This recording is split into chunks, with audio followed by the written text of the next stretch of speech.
Jagdanand Singh RJD में प्रदेश अध्यक्ष बने रहेंगे। ये उनकी दूसरी पारी है।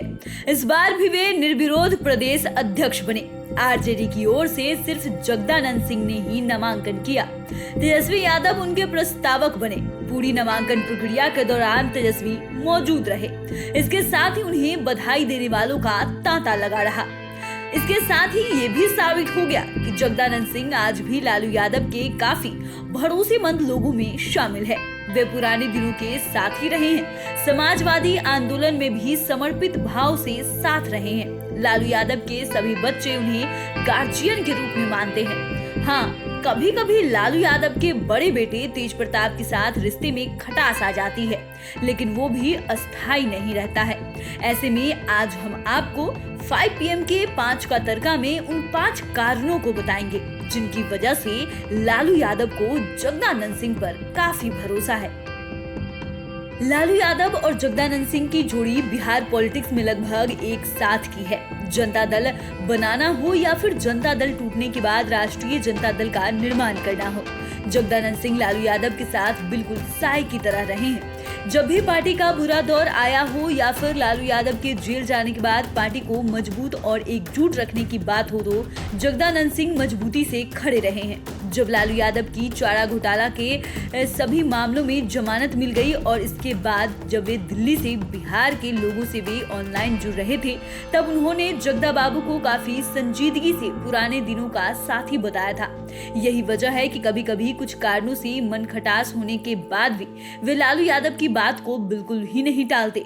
वे हर परिस्थिति में उनके साथ खड़े रहते हैं। जिस तरह से सीबीआई ने लालू यादव के हनुमान कहे जाने वाले भोला यादव को गिरफ्तार किया है, ऐसी स्थिति में जगदानंद सिंह की जिम्मेवारी और बढ़ गई है। इसलिए लालू यादव ने जगदा बाबू को ही पार्टी की कमान फिर से सौंपने का फैसला किया। बता दें कि लालू यादव उन्हें जगदा भाई से ही संबोधित करते हैं। हालांकि प्रदेश अध्यक्ष के रूप में अब्दुल बारी सिद्दीकी, उदय नारायण चौधरी जैसे कई बड़े नामों की चर्चा थी, लेकिन लालू यादव को जगदा भाई ही पसंद आए। खास बात ये कि तेजस्वी यादव की भी ये पहली पसंद है। तभी तो लालू यादव इन्हें अपनी फैमिली के लिए पीपल कहते हैं, जो आंधी पानी में सदा खड़ा रहता है। जगदानंद सिंह अनुशासन के मामले में भी फुल टाइट रहते हैं। इतनी उम्र के बाद भी एनर्जी से लबालब है। आज भी ये बिहार पॉलिटिक्स में काफी एक्टिव है और अपने सिद्धांतों और अपनी नीतियों से कभी समझौता नहीं करते हैं। जगदा बाबू कहते भी हैं कि हम अपनी नीतियों से समझौता करने वाले लोग नहीं हैं। हमारे लिए सत्ता मायने नहीं रखती है, जनता से जवाबदेही मायने रखती है। अनुशासन के मामले में इतने कड़े हैं कि लालू यादव के बेटों की भी परहेज नहीं करते। अनुशासन को लेकर ये किन्हीं के आगे नहीं झुकते हैं। जब इन्हें पहली बार आरजेडी प्रदेश अध्यक्ष की जिम्मेदारी मिली तो उन्होंने दफ्तर में नई व्यवस्था लागू कर दी। हर काम सिस्टमैटिक ढंग से होने लगा। हालांकि इसी बात को लेकर कई बार तेज प्रताप यादव से इनका मतभेद भी बढ़ा, लेकिन हर बार लालू यादव ने जगदा बाबू के साथ खड़े रहे। यहाँ तक कि राबड़ी देवी और तेजस्वी यादव भी जगदानंद सिंह के पक्ष में नजर आए। वहीं अनुशासन को लेकर भी उन्होंने आरजेडी के तमाम नेताओं और कार्यकर्ताओं से कह दिया कि जब तक वे प्रदेश अध्यक्ष के पद पर हैं, कोई अनुशासन को नहीं तोड़ सकता।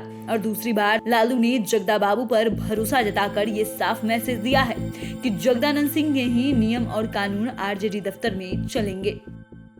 जगदानंद सिंह बेटे के ममता के आगे भी नहीं झुके थे। भले ही आज इनके बेटे सुधाकर सिंह महागठबंधन की सरकार में कृषि मंत्री के पद पर है, लेकिन एक समय था जब इन्होंने अपने बेटे के विरोध में चुनाव प्रचार में उतर गए थे। उस चुनाव में बेटे की हार हो गई थी। दरअसल आरजेडी 2010 के विधानसभा चुनाव में जगदानंद सिंह के बेटे सुधाकर सिंह को रामगढ़ विधानसभा से मैदान में उतारना चाहती थी, लेकिन इसका विरोध किसी और ने नहीं बल्कि जगदानंद सिंह ने ही कर दिया था। उन्होंने सुधाकर सिंह को टिकट देने का विरोध करते हुए कहा कि इससे परिवारवाद को बढ़ावा मिलेगा।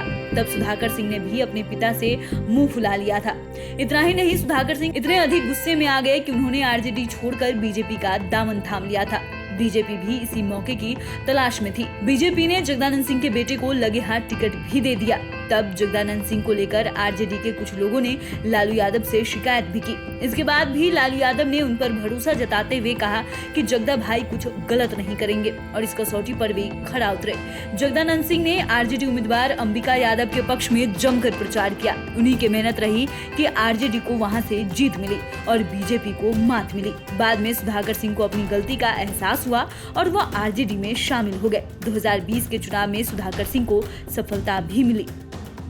जगदानंद सिंह भले ही 77 प्लस के हो गए, उनका जन्मदिन 15 जुलाई 1945 है। इसके बाद भी किसी युवा से कम नहीं है। तभी तो वे कहते हैं कि भले ही हम शरीर से थक गए हैं, लेकिन मन में अभी भी नहीं थका हूँ। मेरा मन अभी एनर्जेटिक है। इतना ही नहीं, जगदानंद सिंह ने अपने कार्यकाल में आरजेडी में जान फूंक दी है। 2020 के विधानसभा चुनाव में इन्होंने अपनी मेहनत के दम पर पार्टी को पहले नंबर पर पहुंचा दिया। इस बात को तेजस्वी यादव भी स्वीकार करते हैं और लालू फैमिली के लोग भी इसे मानते हैं। तभी तो जगदानंद सिंह के नामांकन के बाद तेजस्वी यादव ने कहा कि जगदा बाबू पार्टी के सबसे वरिष्ठ नेताओं में से एक है और समाजवादी विचारधारा के हैं। उनके नेतृत्व में पार्टी मजबूत हुई है और पिछले 2020 के विधानसभा चुनाव में बिहार की सबसे बड़ी पार्टी का दर्जा हम लोगों को मिला। जगदा बाबू ने आरजेडी में नई जान फूंकी है। बता दें कि 2020 के विधानसभा चुनाव के बारे में आपको पता ही होगा कि उस समय लालू यादव जेल में थे। चुनाव की पूरी कमान तेजस्वी यादव के हाथ में थी। वे चुनाव प्रचार में जुटे हुए थे और लालू तेजस्वी के अब्सेंस में जगदानंद सिंह ही दफ्तर को संभालते थे। उन्होंने दफ्तर में न लालू की कमी लोगों को महसूस होने दी और न ही तेजस्वी यादव की। इसके साथ ही ऑफिस मैनेजमेंट भी बिल्कुल टाइट रहा। ये तो सब जानते हैं कि बिहार पॉलिटिक्स पूरी तरह कास्ट पर आधारित है और आरजेडी के साथ माय समीकरण का बड़ा जनाधार है। इसे विस्तार देते हुए तेजस्वी ने इस बार A to Z का नारा दिया था और इस पर अमल भी किया। इसमें सवर्णों के वोट को आरजेडी के साथ जोड़ने में जगदानंद सिंह का अहम रोल है। जगदानंद सिंह राजपूत जाति का बड़ा चेहरा है और चुनाव के समय स्वर्ण वोट बैंक में मजबूती से सेंध लगाने में भी इनकी मदद मिल रही है।